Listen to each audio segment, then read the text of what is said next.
Hi, this is Richard Cobbett, writer of the vampire RPG Nighthawks, and I'm here on effing Rated R.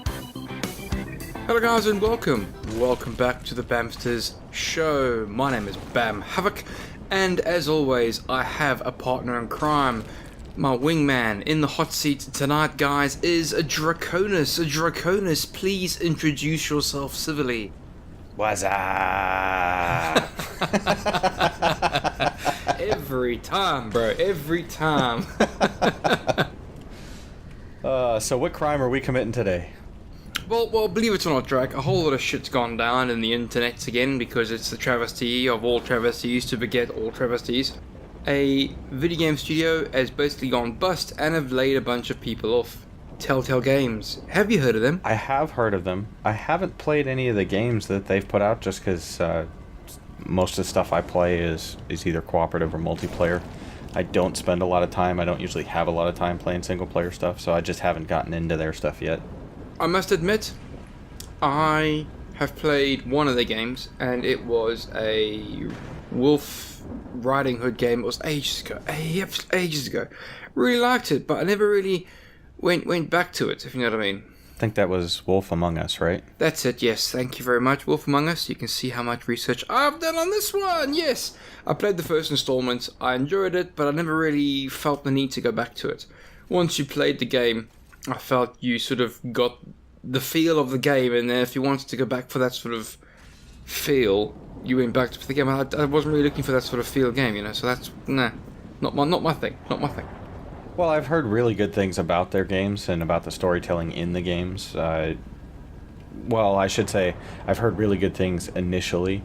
As the years have gone by, I've kind of heard that I guess their formula, or at least the engine that they were using, could have used some serious updates as time went on, and that they kind of maybe tried to branch out a little too far, too fast on things.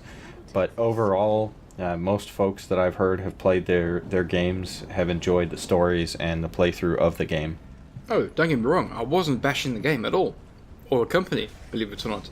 I enjoyed myself, I thought the price was reasonable, and I had a good time. And I just didn't have the inclination or the want to go back.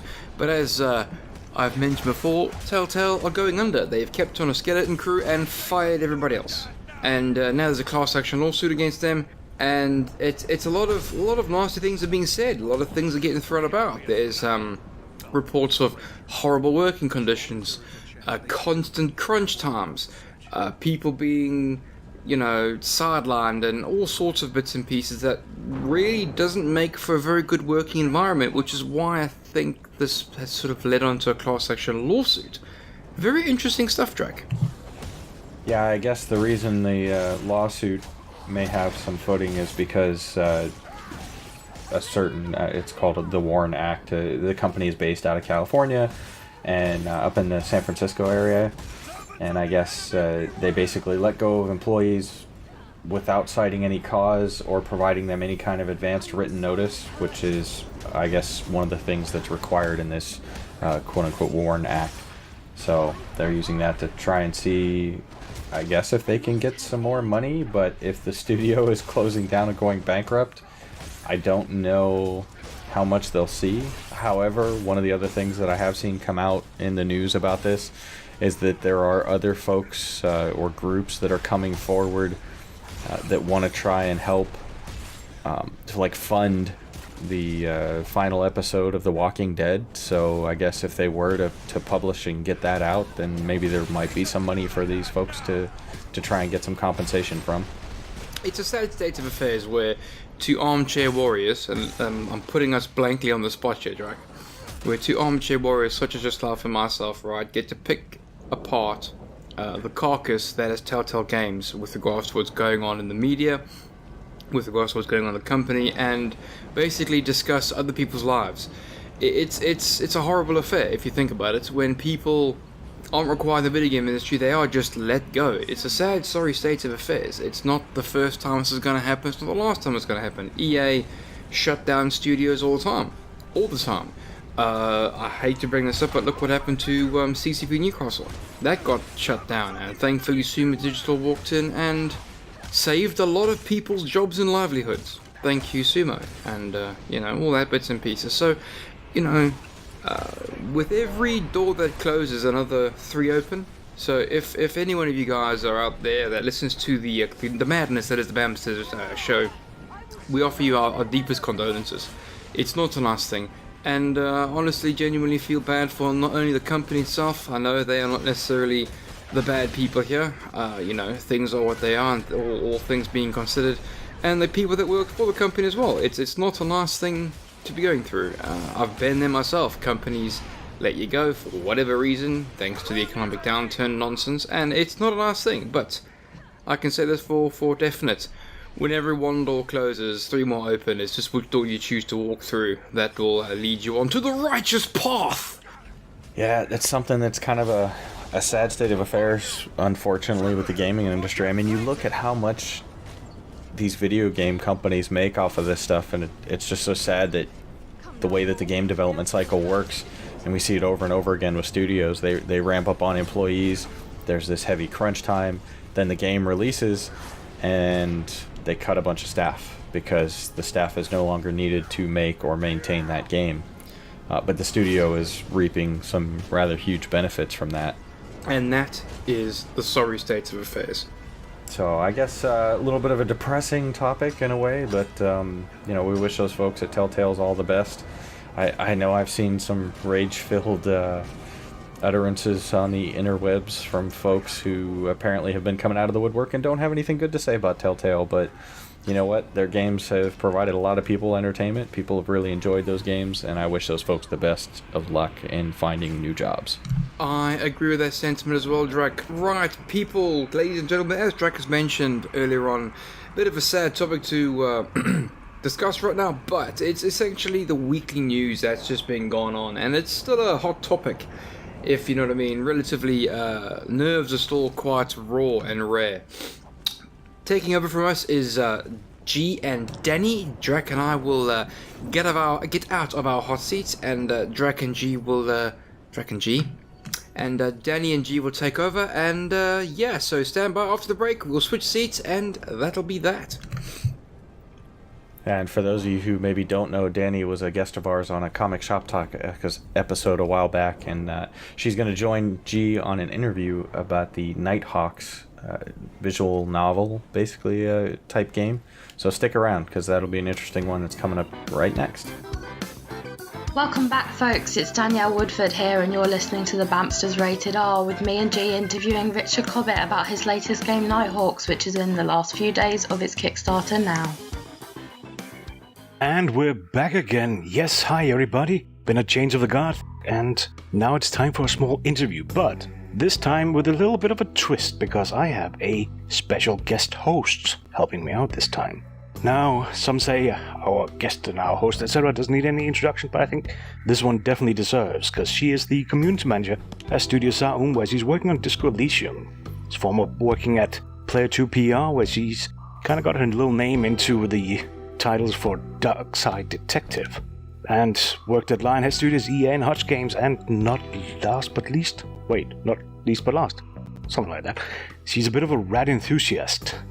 Say hi to Dani. Hi guys, thanks so much for having me on the show again. I'm really looking forward to being back and chatting with you guys again about what I've been up to, and with our other special guest.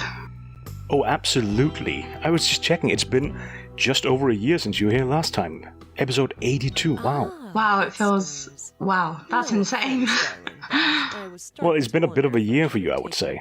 Yeah, definitely. It's been a bit of a whirlwind. I think, last time we spoke, I was working on Dark Side Detective with Player 2 PR. In February of this year, I joined Zaum, and I visited their main studio out in Estonia, and that was the beginning of my travels. Then I went to my first Games Expo, PAX East, which was overwhelming but amazing. Followed that with EGX Rezzed, then we went to PAX West in Seattle. We just got back from EGX in Birmingham, and next week I'm off to Germany for MagFest Erfurt, so if any listeners are heading out that way, hopefully see you there. Oh wow, well, I hope you enjoyed Estonia at least. I guess I should have said that at Tulemast. somewhere the little puppets are nice and Thank you. I don't know much Estonian myself. I've been trying to pick up a few things from the team, but generally it's just met with laughter because my pronunciation is terrible. Oh, I get that from my kids. They just look at me and go like, yeah, Dad, stop trying to speak Estonian. But I guess, yeah, since you're here as our guest host, we should kind of just address the small elephant in the room, as in, you're not here to discuss Disco Elysium. No, I'm not here specifically to discuss Disco Elysium. If anybody wants any updates on the game, you can follow us on Twitter at Studio Zaum. We're also on Instagram at Zaum Studio, and you can see all our hijinks from expos and silly things that we do when we've gone mad after 4 days of being on the show floor talking about the game. But if it does happen to come up, which it might, stay tuned. So, completely unrelated. When is it releasing? Disco Elysium. We don't have a current release date at the moment, but we're working on a big announcement very soon. Like I said, I've got a few other shows to wrap up, and then hopefully we'll be working on the trailer, and then we'll be able to share the news with the world, and we'll want everybody's help in spreading that news and sharing it as much as possible. Yeah, because every time anybody mentions Disco Elysium on the Tweety, that's the one thing that keeps coming up, so I think I should get it in there. You can't tell us, and that is okay. I think as soon as I joined Richard's Discord, the first thing he said to me was, release date when? But unfortunately not. I can't give away any hints at the moment. Well, talking about Richard, you brought us a special guest. Quite a little treat for everybody here. Yeah, so I'd like to introduce our other guest, who is Richard Cobbett. He's the writer, designer and programmer on an upcoming vampire RPG called Nighthawks, which is currently on Kickstarter. So I'm really excited to talk to him because I'm really excited for this game. I feel like there are some crossovers with the game I'm working on and this game, and I'm really intrigued to learn more about the game. Richard started in games journalism, and I think he'll probably tell us more about that himself. Over to you, Richard. Hi there. Well, yes, as you said, I started doing games journalism for about 18 years or so, and then decided it'd be much more fun to actually make things rather than just talking about things other people had made, and somehow managed to parlay a guest spot on Sun the Sea into a general games writing thing. And this is basically my attempt to sort of get something off the ground, of my own, and I hope people are interested by it, because if not, I've wasted a lot of time.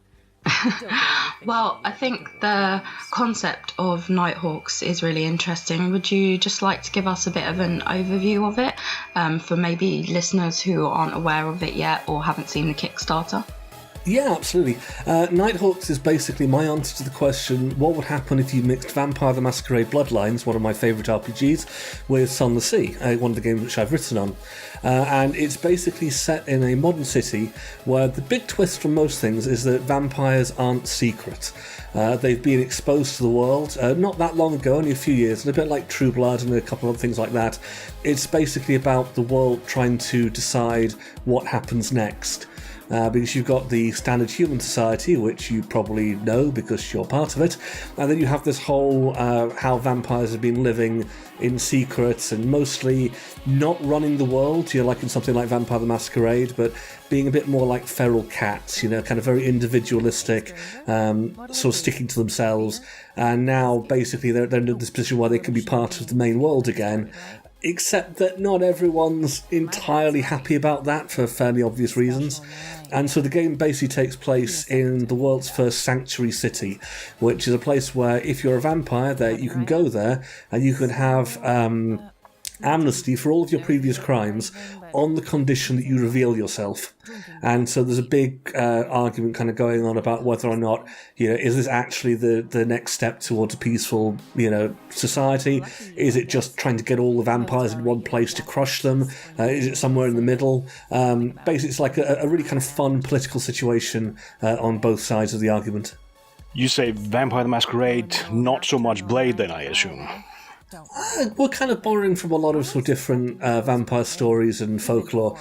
Blade, not so much. It's not really that kind of world, but there are probably characters in it who would like it to be.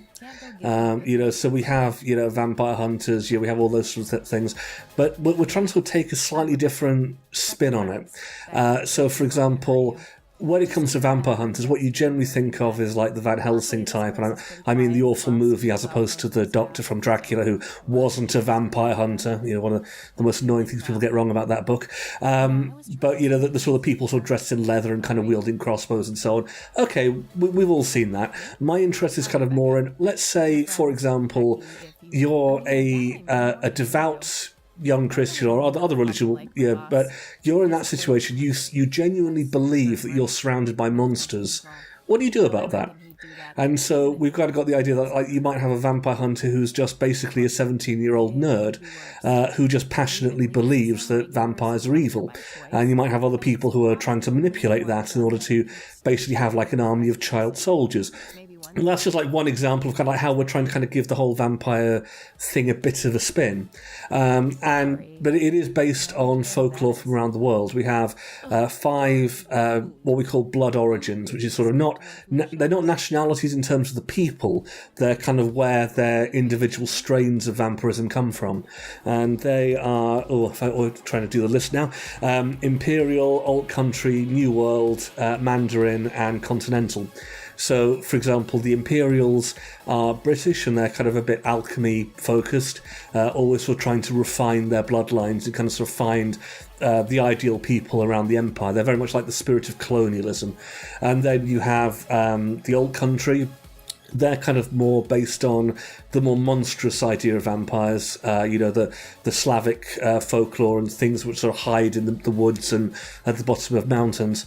And then we've got, say, the New World ones, who are probably the closest to the Blade type thing, where they don't really know where their strain came from. So some of them basically like to say that they have like demon blood running through them, but most people just snigger and say they've been watching too much Buffy. Makes sense. So there's a little bit of tribalism going on in this world. The different bloodlines, those 5, and then the humans. To some extent. I mean, I kind of wanted to... One of the things I wanted to move away from like kind of the Masquerade type setting is that there aren't any... Well, there aren't many, like long-term organisations. Most vampires are individualistic, and their blood origin is based like a national stereotype, in that it has variable amounts of truth to it, but it certainly doesn't define you. And in particular, it's not geographical. So one thing which we've got in there are the Mandarins. They're based on the Jiangxi of Chinese mythology, and so they've got a bit more of a sort of sorceress origin to them. They're basically the descendants of vampires created by necromancers and so on, way back in history. However, just because you're a Mandarin doesn't mean that you're Chinese or Asian or whatever. In fact, the main Mandarin in the story is Russian. It's just that happens to be where your strain of vampirism originally stems from. That's an interesting take on it. Fingers crossed. And basically, we're trying to allow as much role-playing potential as possible. So, for a start, you don't actually create your character. I mean, you choose your name, but apart from that, you actually create your sire.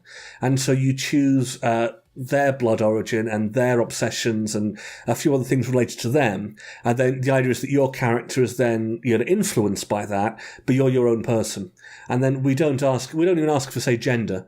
It's like, you are you. You know you better than we do, or that we could mechanically code.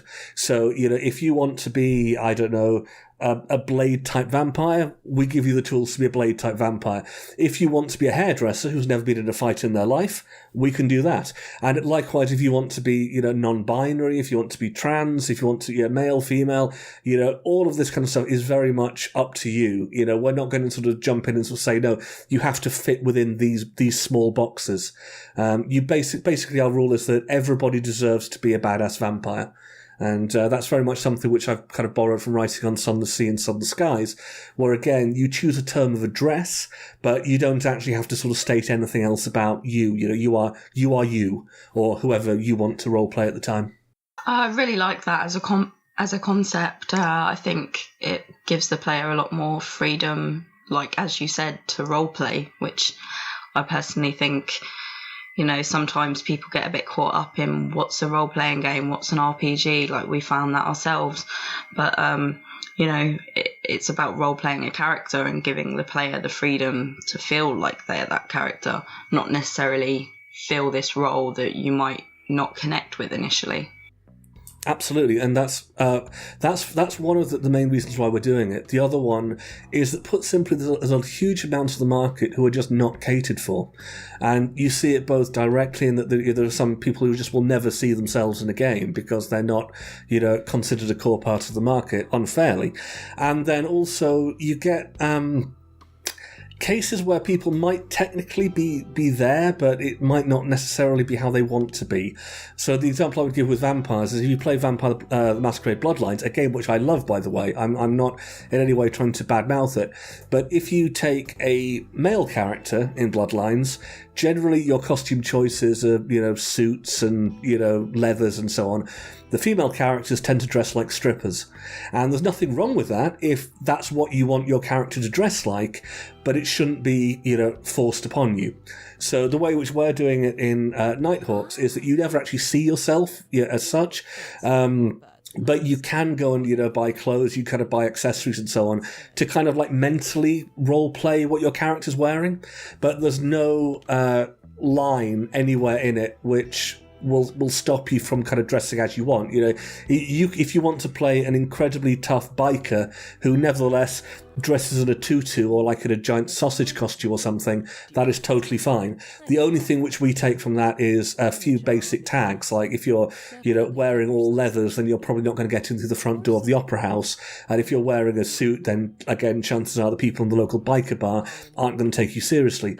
But there's never any sort of sense of, we have decided what you will find cool. We have decided who you will find attractive. We have decided what you are going to wear. We want to leave basically as much as we can up to the player so they can experience what life would be like if they specifically were in this situation.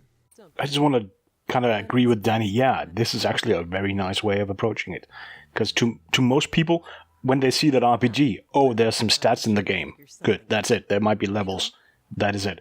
You're going back to the actual concept of playing a role. Yeah, absolutely. And it's trying to kind of factor in all the different things that somebody might want to do, which is some things that games do which no other medium can. And so it's not necessary, but with text anyway, it's not that difficult to offer an incredible amount of flexibility. And an example which I like to give is we have a concept called spheres of knowledge, and basically it kind of represents your character knowing about a general thing. And so one of them is culture. And so if you go into the opera house as a regular character, then the text might say something like, you hear opera being sung in the background. But if you have the sphere of the culture sphere of knowledge, it would be you hear a particularly good version of Bizet's Carmen in the background, something like that. These little tweaks which just nudge and mould the experience around you, your decisions, and what you've decided for your character, as opposed to, and again, I'm going to use Bloodlines again, but again, I'm not in any way trying to kick it, which kind of assumes that you're JC Denton with fangs. People will just sort of say, go and kill that guy. And it's like, yep, can do, I'm a vampire. We want to kind of have more of a sense of, you solve problems your own way, and the game only really cares that you solve them. How you do it, what you focus on, who you make friends with, all of that kind of stuff. Leave that up to the player because they know themselves best. Yeah, definitely. I mean, hearing you say that, initially some of the first things that came to mind was one Shadowrun, where, you can pick your class or something. So you're like a socialite or a Shadowrunner, I think. I can't remember. It's been a while since I played. But you can obviously approach conversations in a different way. And also you can be a hacker and do situations different that way as well. And also the things you said definitely, again, reminded me of Disco a little bit. So, yeah. Yeah, I mean, I loved the Shadowrun games. I thought Dragonfall is one of my favourites from the last few years. And it has kind of a sort of similar central loop. In Nighthawks, it's more complicated, it's kind of more focused. But the idea that in Dragonfall, you had this concept that you have to basically raise money, and so you go off and do jobs in order to raise money. Nighthawks is kind of the same thing, again, very much along the lines of Chapter 2 in Baldur's Gate 2, which is the main inspiration, where in each chapter you basically have objectives, and then it's up to you basically how you go and do them. So the first act is very simple in that you're staying in a hotel room, you have to pay your hotel bill. And then as each act continues, and your objectives get more complicated. So it might, in Act 2, it's about finding a patron. So you've got 2 possible vampires who are kind of like higher up in society than you are. You have to suck up to one of them before you run out of time and you go bankrupt. And it's little things like that. Then to do those, you have side missions, you have investigations to go on. You even have what I'm just outright referring to as crap work, where somebody will say, you just give you a quick assignment, which might be worth a few quid if you're desperate. But ultimately, it's like, here's as open a city as we can do while kind of retaining atmosphere and control over it. But we want the player to sort of feel like their story is their own story, even though we are, guiding them to a few things. Like, you will always be a nightclub owner because that's the focus of the game. You can't say, well, I'm going to go and set up a flower shop instead. But when you own that nightclub, you then get choices, ranging from, should it remain like it's 1970s style? Should it go, gothic and, classic? Should it be a like modern thing? Should the bar staff have to dress sexier, or can they actually wear proper clothes? Do you let people deal drugs in the toilets? The interesting sort of choices like that. And for me, like, an RPG is like the amalgamation of all of these small choices, creating a unique path, which you look back on at the end and think, that was mine, and nobody else has had one quite like that. Well, so far I'm liking what I'm hearing, because you're hitting those points that I always look for in an RPG, that you can make the story your own. Most of them are still kind of on a rail. The big ones that always get brought up when it comes to video games, at least, are you're there, you're supposed to get to there, and here's some points you need to hit. Sure, you can vary a little bit in between, but it isn't really your story, it's the character that you're playing. Yeah, agreed. And it's kind of a problem with how a lot of RPGs are designed, which is effectively their road trips. They might, disguise it a bit better. For example, BioWare has its 4 map pieces kind of approach. But ultimately, they're about moving through a lot of space and having adventures kind of on the way. And what I'm kind of looking at is more akin to Dragon Age 2, which is a game which I know has problems, but I still have a lot of fondness for, where we have one space, but your exploration of it is deeper. And so, just as a basic example, when I say you go and earn money, in a standard RPG, it'll be here's a flag over somebody's head. You go and speak to them, and they say, "I conveniently have something I want you to do." Whereas in this one, you actually kind of go out, you sort of start learning how the city works, and picking up details. An example which I like to give is, obviously you're a vampire. That means you need to drink blood. You can hunt, and of course that will raise suspicion. You can buy it, but that's expensive. Or you can maybe find other ways around it. And one example which I like to give is, say there's somebody at the local hospital who is selling blood on the black market, but they only work Tuesdays, Thursdays and Sundays, and today is Wednesday. Do you wait? Do you go and find something else? Do you kind of, how do you use time as a resource? And like, will you kind of get to the point where you're trying to, say, be a good vampire? You're trying to kind of look after your district. You're trying to make sure everything goes fine. But then you kind of find that time is pressing down on you. You need to do something now, and it's like, well, maybe a little nip of someone's neck out on the street wouldn't be the worst thing. And then sort of see how you sort of slowly descend from that. Okay, you hit on a whole bunch of things there that I wanted to touch on. Well, first off, Dragon Age 2 is actually the best one of them. I'm sorry. I love Dragon Age 2 for its character interactions.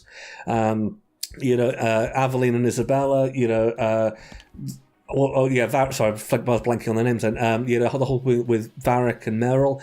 I love the way that you have the sense that your party members have lives outside of you. And that, again, is a fundamental thing in Nighthawks. The companion characters aren't your minions. They're not your staff. They're other vampires in the city who have their own problems, who may be willing to come along and do some stuff with you if they like you or if you make it worth their while. But But behind the scenes, they've got their own relationships with each other, and you see that both directly while walking around, and also we've kind of implemented effectively a vampire WhatsApp group. So as you're walking around, you kind of see them texting each other, and kind of commenting on things you've done, commenting on their own stories, maybe asking for help with something that you can then go over and say, "Hey, I saw you needed some help with this thing. How about we do that? Because then when I need a favour, you'll be there to give me one."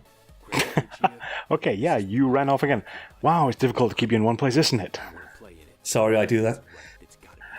No, because you touched on blood, and I sort of wanted to be curious, because you also say, do you want to be a good vampire, or do you just drain a random neck? I'm assuming you can also simply choose to be a good citizen, i.e. you don't necessarily just represent the vampires, but the community, with the humans as well.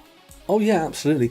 The basic setup of the majority of the game, after you get your nightclub, is you're effectively the top dog in your district, which is called Cradlebridge. It's the old market town, and your overall goal in Vampire Society is keep things quiet. They don't want anything sparking up which the mortal authorities are going to know and which would be a PR problem. Now, they don't generally care how you keep things quiet, just as long as they're quiet. And that means that you can do the diplomatic approach. You can start wandering around and sort of zapping people with hypnosis. You can do horrible, horrible, horrible things to people as long as you keep your district's noise down. And obviously, as the game progresses, there's more and more complexity to that, and it gets more interesting. But one of the fundamental rules which I'm working on is that vampires are not intrinsically monsters.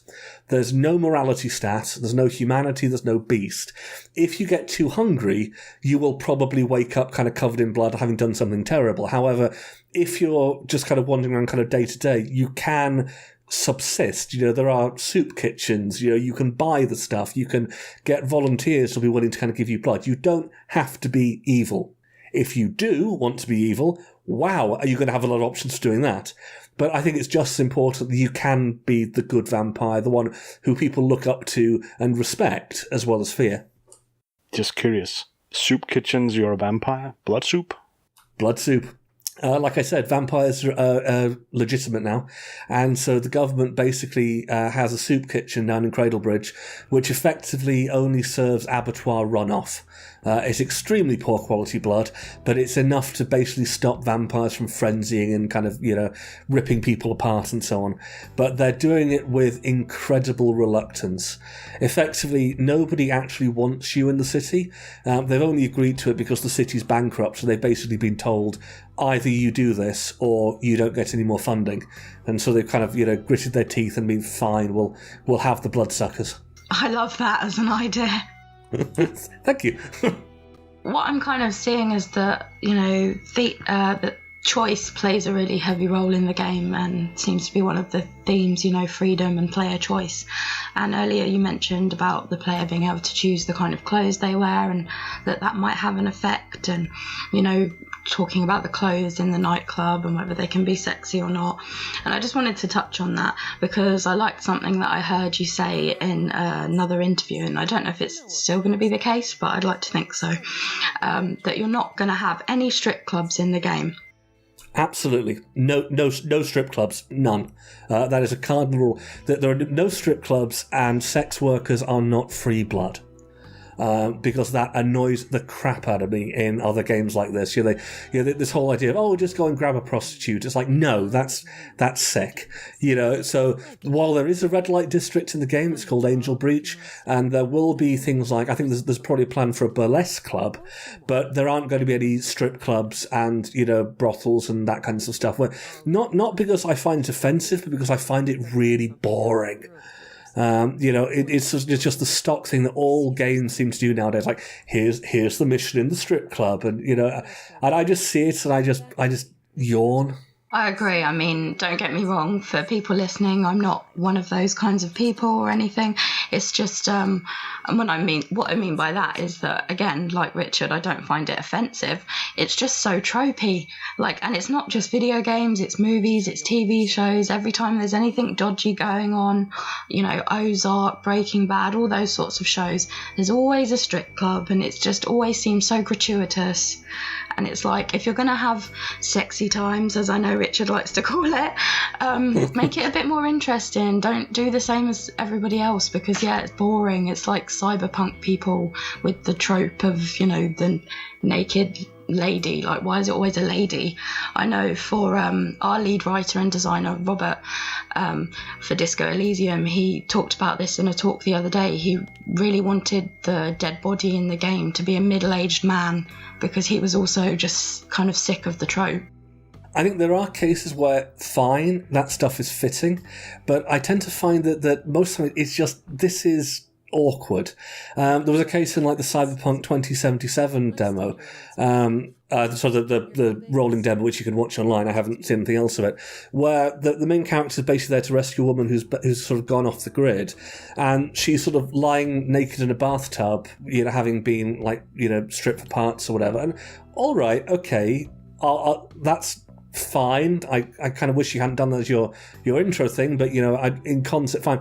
But then they pick her up and start carrying her around the flat to walk outside onto a balcony, even though the medical people are coming to sort out the problem. And it's like, why are you doing this? Just leave it. Maybe get her a blanket or something. I don't know.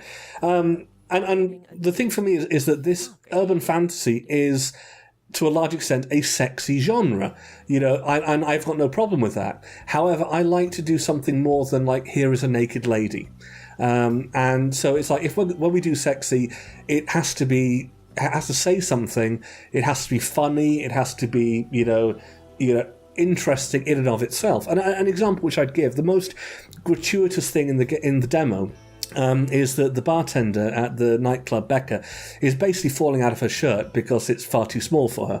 And so you've got visible, red bra and so on. There's also talk about sort of strategically ill-fitting and adjusting, and kind of being uncomfortable. And the main reason for that is that the guy who's running the club is a sleazeball. And he's basically insisted on this for all of the bar staff. What I would say is, in the full game, we also have a male bartender who you just don't see in the demo, so there is at least some equal opportunity there.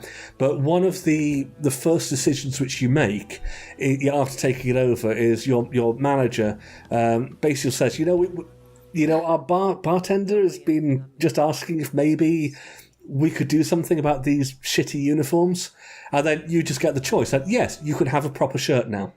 And it's just things like that, kind of allowing, making sure that the characters feel like they chose their own clothes that morning, and allowing the player a bit more kind of freedom to influence that stuff. So if you don't want to see that, you're then fine. If you want to be a dick, that's fine too. But if you want, but you are in this position to basically sort of say, well, no, I don't want to run my nightclub like this. I want to make things a bit more professional.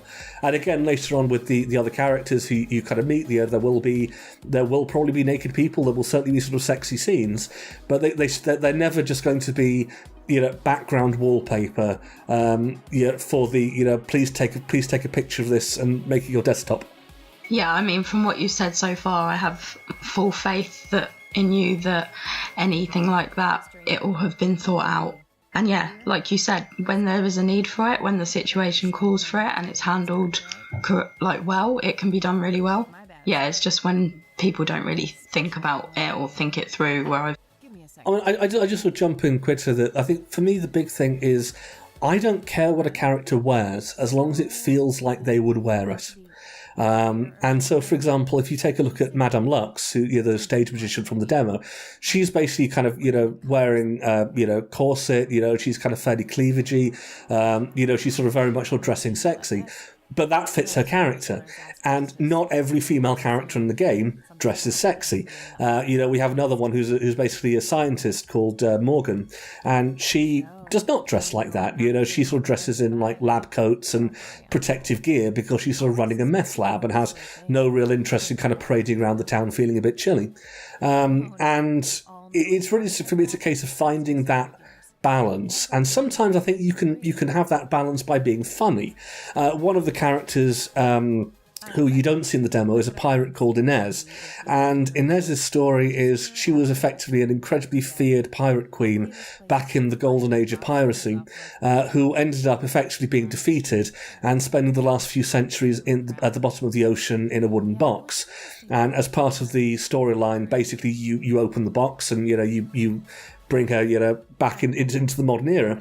And her story is basically about the fact that there is no job for a former ruthless pirate in a modern day city. And so the gag is that she ends up basically having to work in like a Hooters style pirate themed restaurant, complete with a ludicrously fan service costume that she hates. But the whole point is that she's putting herself through all this awful stuff on a quest for revenge that she could drop at any time. And so the gag is not, look at this silly outfit. It is, look how annoyed this character is to be stuck in this outfit. And of course, she's then also incredibly badass around the side. So there will be, fan servicey type stuff. It won't be, this is a female character, therefore, by definition, she shoves her boobs in your face and she wears about half a handkerchief worth of cloth, because that's what annoys me. Definitely. Firstly, yes to a pirate queen. But yeah, it sounds like the characters are definitely going to be fully fleshed out, which sounds great. I mean, yeah, I sort of tend to think of NPC design as a good NPC could carry a game on their own. Now, that doesn't mean I'm planning to make like 10 games set in this world, but I like the idea that you could have somebody who has that much presence and personality and backstory that you feel like there's more to them than just, okay, this person gives me +2 to my hitter skill and that's useful. Okay, Richard. So we talked a little bit about a game, and I hope you don't mind if I turn the spotlight a little bit on you. No, go right ahead. One thing is, what is the game, but also who's making it. Can you talk a little bit about, yourself, your team? Because I know Dani said you basically do everything, but I'm assuming there's other people working on this thing. No, I'm doing a fair amount of the writing side, but the game wouldn't exist at all without Ben, who's our artist, and Ivan, who's kind of been doing touch-up work on the demo stuff, but he's going to be more involved in the main game. Ben Chandler, is basically a pixel wizard. He is Wadgetai's in-house artist, and he's basically been doing incredible stuff with relatively low resolution adventure games for the last few years, and so he's really excited. I was saying to him, how about now you get to do that but at 4K resolution and we'll animate it. And so even just in like the basic stuff for the demo, which is like his first attempt at this stuff, he's already kind of cracking out a beautiful looking game. We've also got Dave Gilbert, who's the head and owner of Wadgetai, who's acting as producer and sanity checker. Basically, I'm writing the game, but I like to have somebody on hand just to sort of say, this doesn't really work, this is a bit boring, or more importantly, this is shitty. If you've kind of done something which is inadvertently like offensive or whatever, it's good to have like a trusted person there just to tell you that before like the rest of the world sees it.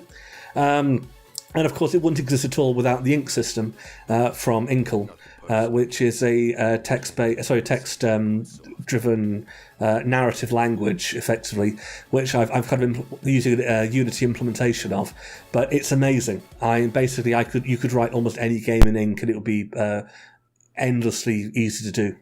Well, you then, as the writer, because you're the one we have here, you left all the other guys back in the office somewhere. I was sort of looking at the past things you worked on. Sunless Sea, as you mentioned, that was your gateway into this part, instead of just reviewing the games. Torn Tales by Chilled Mouse, you were the scriptwriter. I liked that one. We did a review of it. Admittedly, we gave it an average score. As long as you like the script. I liked the setting, I liked the script. As far as I made it, I didn't play it all the way through because it got a little bit repetitive at times, but... No, Torn Tales was fun because basically they had the premise sort of in mind. So, like, we've got an evil bookbinder who's kind of mixed up some tales, and Robin Hood, Snow White, and Dr. Jekyll, kind of go and do the Diablo thing around it. And then basically it was like, can you take that premise and make effectively do it fairly cheaply, but make it fun to kind of go through that story. And so writing the tale of two narrators. You have basically the main narrator following the story, but you also have the bookbind who kind of keeps on cutting in to change things to his liking, and all the sort of snark between the different characters was just really, really fun to write. It was fun to experience. It was actually pretty good snarky in there. Thank you. Snark is sometimes a little too easy to write, but it's always fun. Well, I think you just touched on the concept of things being gratuitous. Snark can get gratuitous. It can get to be too much, and get to be there just for the sake of having it. I agree, and it actually wasn't a game which I had anything to do with the writing, but that was very much what Dave focused on in Unavowed, that when he first started writing it, basically the character would just snark, snark, snark, snark, snark, and it kind of, you ended up with this point of, well, why are you together? And so he basically rewrote a lot of it to become more of a group feeling, more of a sort of sense of unity and being connected in this goal. And that's something which I very much want to factor in for Nighthawks. That some characters will be incredibly snarky. I mean, Madame Lux, for example, is basically a very, very snarky person, and then she's got basically an arch enemy in the form of Maze, who's a con artist / cult leader, and the two of them basically both see each other as insults to their craft. Because she's a magician, he's a con artist, but they kind of still see themselves as sort of in the same line of work, just that she tells people that she's lying to them, and he just takes their money. They both have the same story, but they're both the hero of their own story and see the other one as the villain. Pretty much, and all the characters have sort of similar things that if you just have people snarking, it gets really tiring. And you want to have these sort of senses, people are actually friends, and they might hang out, between quests. That there is more to life than basically auditioning for Frasier. Looking down your list, and since you mentioned snark, Not Tonight, isn't that one? That's also that is a much snarkier game by design, because it's basically about Brexit and the rise of a far right political party in England who makes Norse Fire from V for Vendetta look like the Liberal Democrats, and obviously that had to be a fairly snarky. It's an unpleasant world, but actually it sort of ties in with a bit with what I was saying about Nighthawks in that I wanted to create. It wasn't my concept. I was brought in as the scriptwriter. But when I was trying to kind of come up with the tone of the game, it was very important for me that even though much of the game is, anti-Euro sentiments and so on from the characters, I want to make sure the game itself didn't feel like that. And so that's why, for example, while you're playing through it, there aren't any real insults thrown around. There's the occasion. It never gets stronger than froggies for the French and krauts for Germans. And whenever there's anything stronger, it's always something ridiculous like "you absolute croissant" or something like that. And the reason, because like I said, I didn't want anybody to feel like we were talking to them. We didn't actually want to offend anybody with this, while simultaneously kind of conveying the feel of this hostile situation. PSA, my next most used insult is going to be "you absolute croissant." It's a great one. If I can get out the words correctly, Jesus, I'm tired. The fun thing about Not Tonight is watching people's reactions to the script, and I think my favourite one was one of our reviews said that they thought that the characters were good, but they could have been a little bit more ridiculous, to make it clear that it was a satire. And I was just looking at the script, I don't think I can make this much more ridiculous. This is a world where Channel 4 does a game show based on Sophie's Choice. It's there's the sequel to things like Big Brother and Room 101, right? Two siblings compete for a university scholarship and their mother's love, and it's we kind of got to this point where we were having to take stuff out because the real world was overtaking us. There was a gag in there about the government announcing that caging children was meeting their efficiency rules because you only needed half as much metal to build the cage. And then I basically wrote that. 2 days later, we had this whole thing with Trump caging immigrant kids. It's this is no longer funny. It's we had to sort of change something about fish. Just because it was like too close to the bone at that point. Yeah, I remember hearing about that and just thinking, yep, that's the world we live in now. I mean, it really did get to the point where like, you know, trying to come up with something which was more evil than is actually happening in world politics without outright, you know, letting there be a supervillain take over the world was getting really hard. I mean, we're not quite to the point of Soylent Green yet, but, you know... That's actually one of the things that gets brought up a lot. It's difficult to be a writer in a world that is as absurd as it has been, I'm sorry, since 2016, basically. Yep, no argument there. And like I said, not tonight.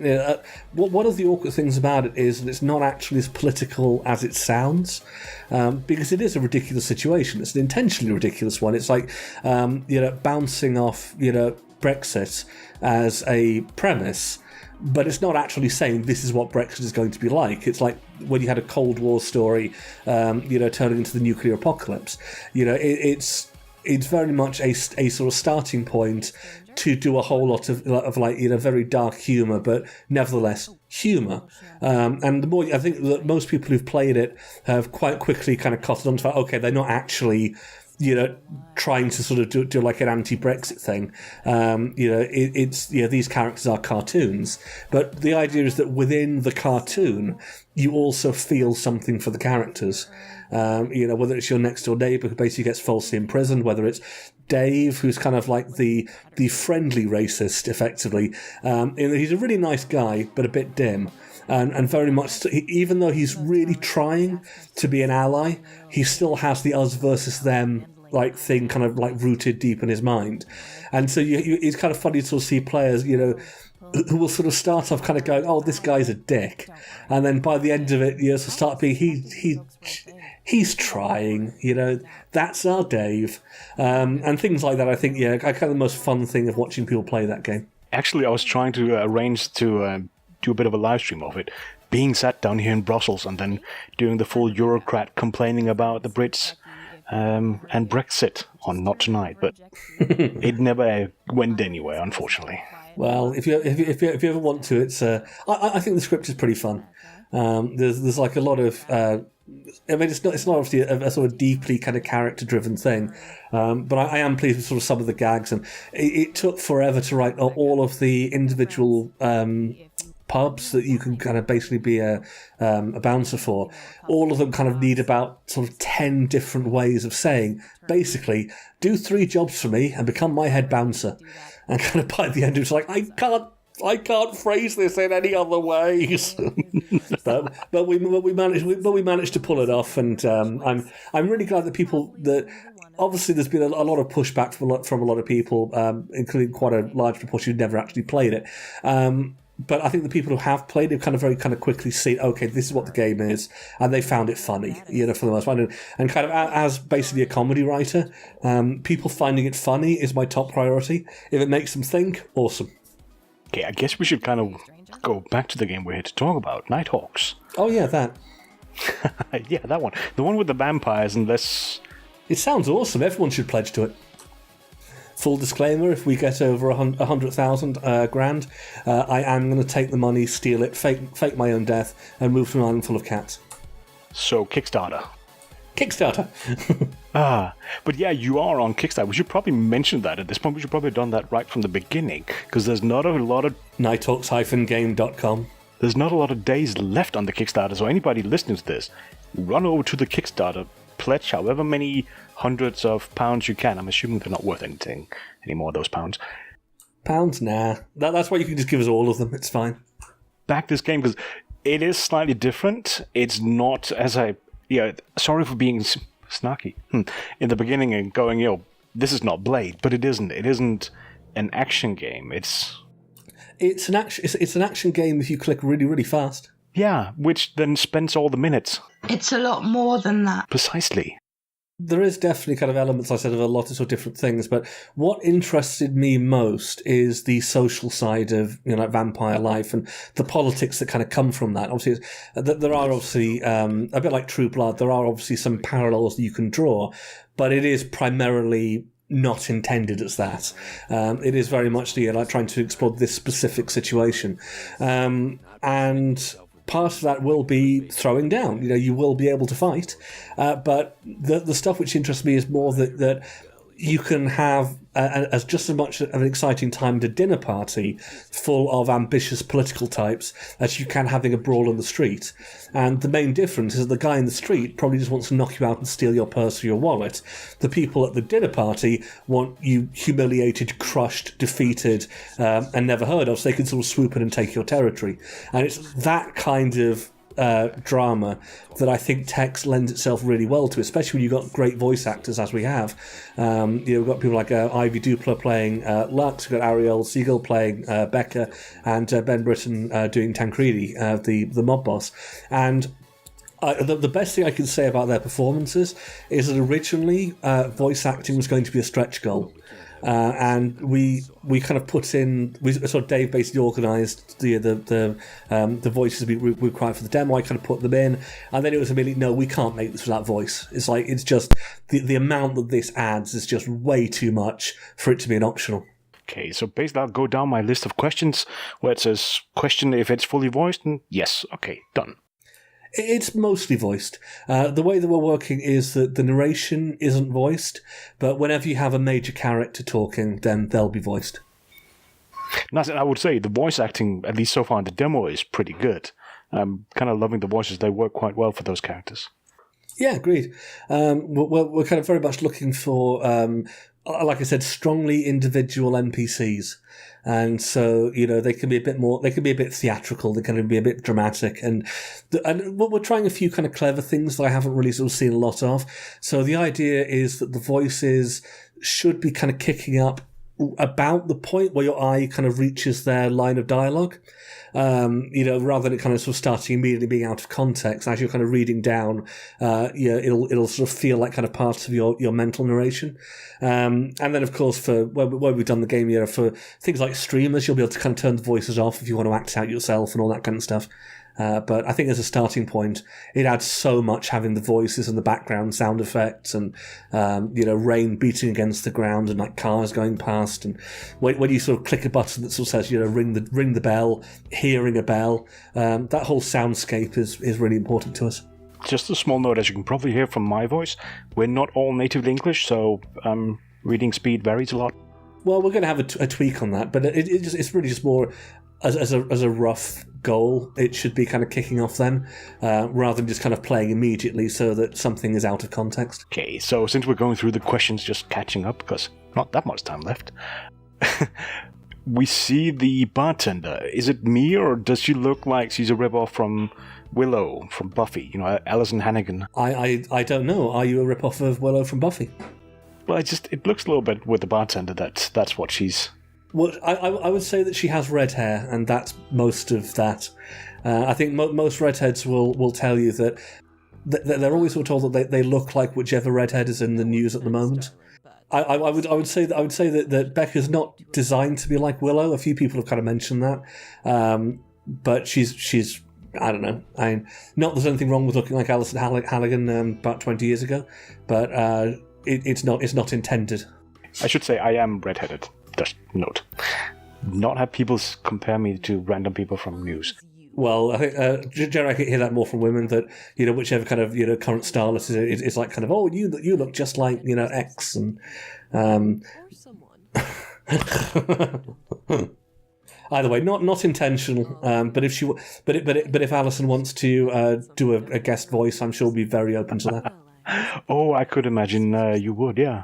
Okay, Dani, it looks like you have a pile of questions down here as well. Yep, just a couple quick ones from some super fans of the game. Hayley from Fail Better, shout out to Hayley.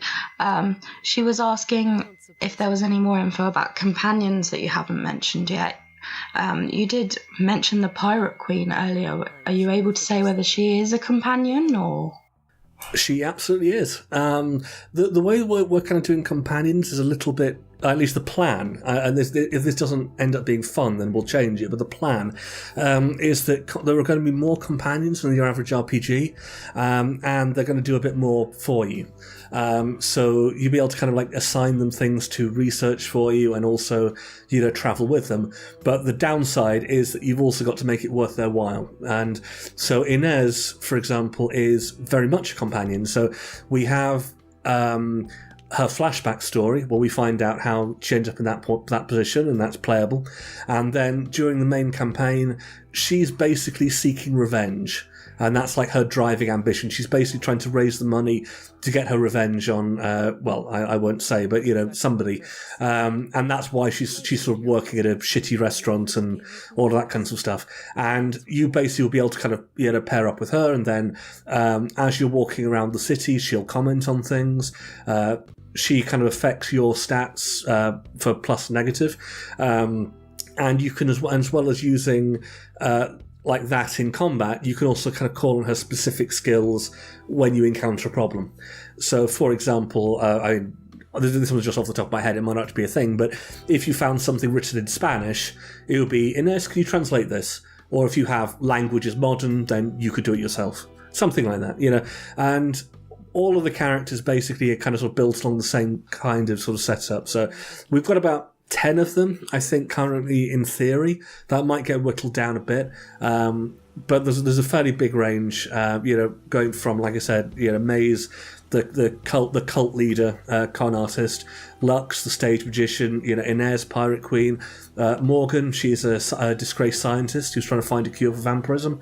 Who else have we got? Finn, he's a biker who accidentally attacked his own family after he was sort of turned, and is now trying to atone for that.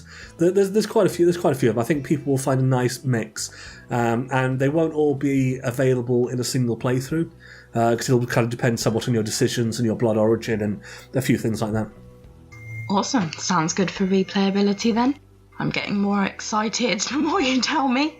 Next question is from Simon Williams, indie dev at Inexplicable Games, making this merchant life.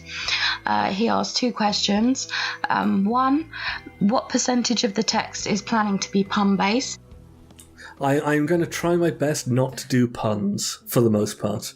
There will be some which sneak in there. But the trouble is that vampire puns are far too easy. You kind of sort of start doing them and everything bites, everything sucks. There is exactly one good vampire pun that I've ever heard, and it's from the otherwise terrible Dracula Dead and Loving It, when they're looking through books trying to figure out what to do about Dracula and kind of what Lucy's condition is.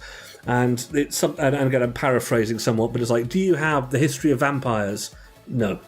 Do you have, Ocklick's Guide to the Mythological? No.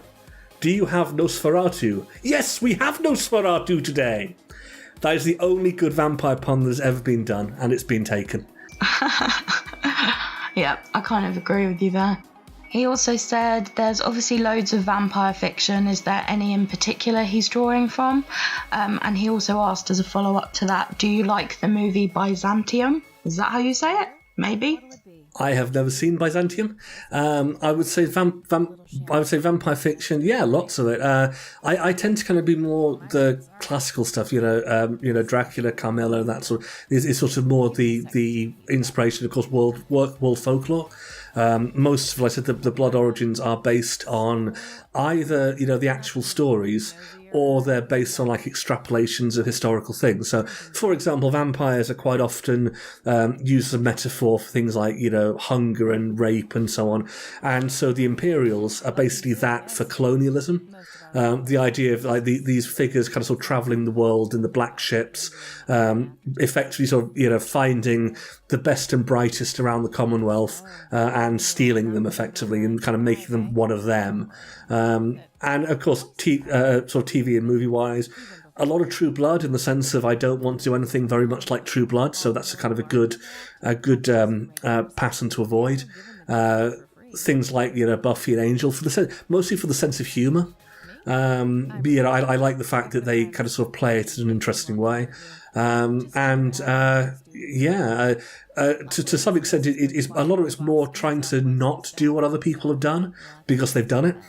and sort of trying to find like a unique spin on things and kind of explore from at least a different angle, even if obviously a lot of the genre does kind of sort of draw from the same wells quite often. Thank you. So hopefully that's answered the questions I have from the fans. I have one last little one before we wrap up myself. The team at Zalma are really interested in Nighthawks as well, because I keep sending them the updates and making them read them. And I'm very interested in Disco Elysium. It's easily one of my most anticipated games, even if I am sad that it's no longer called No Truce with the Furies. I'm sure there are a few of our fans that will be mourning that along with you. But yeah, our team, if you don't mind me saying, you mentioned to me previously that there was a bit of influence or inspiration there in some way, and our team were just kind of interested in what about the game resonated with you. And I know personally I'm loving the fact that we're pushing more text-based games into the forefront and reviving them in a way, even though they've kind of always been around. You know how it goes. I mean, I'd say that, there's a lot of Disco Elysium that I'm really excited by, but I think the big thing for me is the idea of kind of sort of the amount of character which it's got, especially in terms of like the sentient skills. I love that, just that level of kind of using text, not just to replicate what you can do with graphics, but to dive deeper and do stuff that you can't do with graphics. That it's actually something, again, if I was like sort of switching the focus a bit to one which I've worked on, Fallen London. One thing which we sort of talked about there is that if you created a standard role-playing game based around Fallen London, then you could very easily have a game where you fight devils. You probably wouldn't get a game where you spend a week having a hedonistic relationship with one. And to me, Disco Elysium is sort of in the sort of the same vein. It's not ashamed of being text. It's not trying to cover up being text. It's saying text is effing awesome, and here are some things which we can do with it, which nobody else has tried. And honestly, just looking at it, like every time I see it, it's just like it's a world I want to kind of dive into and just see how much I can break it in a good way. I like that quote. We might steal that. Gee, anything from you before we wrap it up? I think not. I mean, we could probably keep going another hour with this, but all good things have to come to an end, unfortunately. Yes, unfortunately so. Yeah, but before we do leave, just on the text part, before I let you, Dani, do the final question, I just have to say I'm loving what both your games are doing.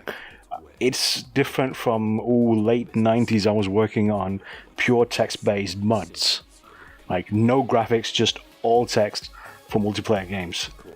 It's nice to see that the notion of storytelling through text, through the setting of text, everything you can do there, is still being kept alive. I mean, I love the old MUDs and kind of like the old Infocom games and so on. But for my money, I think that these days, and again, this is me talking for me personally. I'm not saying anybody's wrong to think differently. That pure text doesn't really cut it for me anymore. That I love what you can do with it, but I think it works so much better if you just stage it. If you have some graphics, you have some music, some sound effects, if you kind of make it into an experience where text is the star, then you can do some incredible things. And we are not even scratching the surface of what you could do with that. And so I'm really hoping that with Nighthawks and Disco Elysium and the stuff which Inkle Studios is doing and Sunless Skies, whatever, people kind of get out of this mindset of text-driven games being a retro thing. Just as an example, something which you could do with text very easily that you can't easily do with a regular RPG is NPC scheduling. Having people move around and kind of sort of doing stuff. You play something like Dragon Age, and the characters are all static. Go and play the Discworld MUD, and even if there's no other characters no other player characters in the world, that world is alive. You put out a torch, and a guy comes to relight the torch. You walk down the street, another guy walks down across from you. The amount of world space depth that you can get when you sort of say, we're just going to make text do what it does well, versus let's make a shitty interactive thing that looks a bit prettier, which is, isometric or, top down or, Infinity Engine or whatever. And again, not saying those games are shitty, which means when you sort of say, if we move away from these things and really embrace what text can do, you can do incredible things. Oh, I agree. Basically, the headache we had back then was the amount of text you ultimately end up writing and then having to read as the player became too much, because you don't have an image that just shows you what does this place look like, what is this person dressed like, what do they look like, do they have pointy ears, etc. Little details that you can put into the visual part, or you can put into the audio, into the background sounds, into the voiceovers. We didn't have that. Absolutely. I don't think a crucial thing with text, which a lot of people get wrong, is that it generally has to be short. In that you can't just look at text as, all text is equal. Paragraph length, typography, spacing. There's a lot of effort that you have to go to make it work. And as an example, I give a game that does it brilliantly, the Phoenix Wright series on Game Boy, and the way in which they use text there, and it's punchy, it's quick, it's straight to the point, it's backed up with just enough animation and background that even though all you're doing is asking questions in a court of law, it's exciting. The camera sort of spinning from person to person, the thumping, objection theme kind of going in the background, seeing someone start to sweat as you kind of press down on them with the perfect kind of counter argument. That is text at its best now, and I would love to see what it can be at its best in another few years' time. +1 to Phoenix Wright, yes. ... Don't be greedy. So, unrelated to the game, Bamsters kind of has a tradition where they ask each guest this question. So, Richard, what kind of bacon do you like? How do you like it prepared? And what is your favourite choice of beverage? I like bacon in high quantities. I tend to like the British kind, which is nice and sort of fleshy, and as opposed to the American stuff, which is hard and horrible and snaps when you touch it.